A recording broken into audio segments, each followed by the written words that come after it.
A Space Odyssey, directed by Stanley Kubrick, is visually filled with edits and editing by the editor Ray Lovejoy. Before we get into the different elements of editing that are present in this film, we need to define what editing is.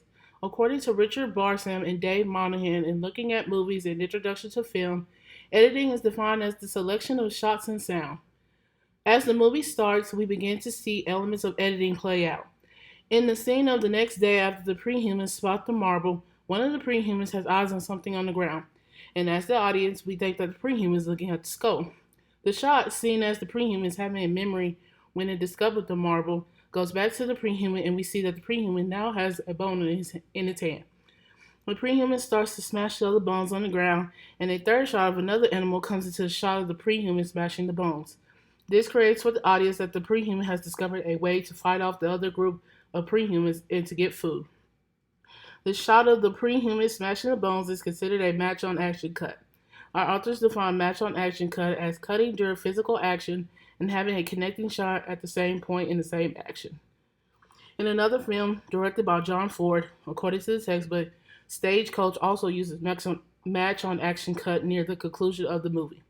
The authors describe the scene where Doc Boone is confronting Luke Plummer, who murdered his friend's father and brother.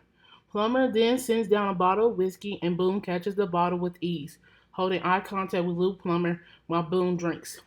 The author states that a match on action edit uses the movement of the bottle to cut from the medium long shot of the gathered patrons to the medium shot of Doc. Another editing technique that is used in the film is graphic match cut.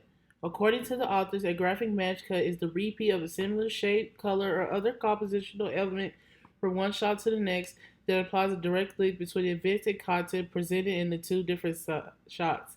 2001: A Space Odyssey has an example of graphic match cut within the textbook that talks about a particular scene.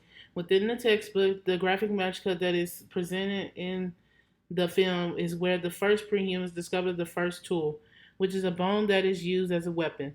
One of the prehumans celebrates the new tool by throwing it up in the air, which is the first shot. The next shot is the following of the bone in the air, then followed by the final shot that goes into space where a spacecraft is shown. The graphic match cut of this scene takes the audience from prehistoric history to the 21st century of modern day technology. Another film that uses graphic match cut that is stated in the book is director Jordan Peele's Get Out. The authors state that a graphic match cut is present between one of the antagonists, Missy Armitage, and her daughter's boyfriend, who is the protagonist, Chris Washington, where two compositionally similar extreme close-ups of fingers nervously scratching on the armrest of the chairs links Chris's current situation with the hypnotical imposed childhood memory. In an interview with the New York Times, director Jordan Peele talks about how his film Get Out, with one question that specifically relates to the protagonist, Chris Washington, having a memory of his childhood, and Peele gave his take on the meaning behind the scene in the movie. The question that was asked to Peele was if having young Chris watch the TV is a source of guilt for Chris.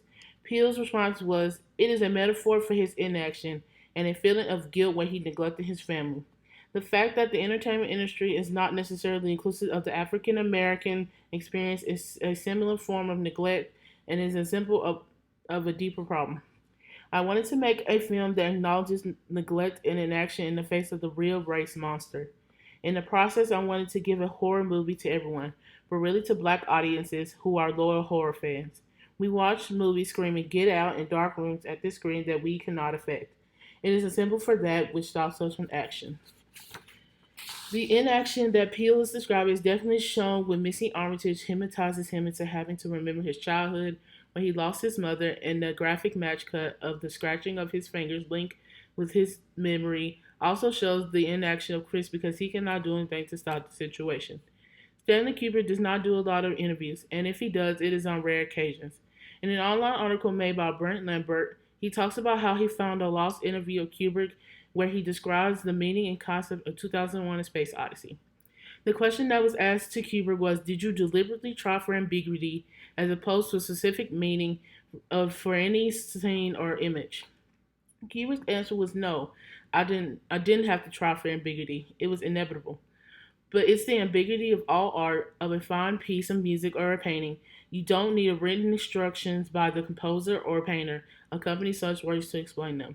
Explaining them contributes nothing but a superficial cultural value which has no value except for critics and teachers who have to earn a living.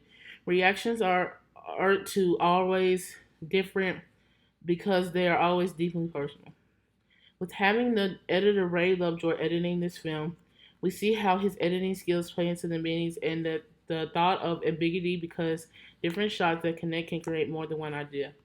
Overall, both Stanley Kubrick and Ray Lovejoy created a visually moving film that has different editing techniques and that gives the audience a sense of meaning to each scene that is shown throughout the film.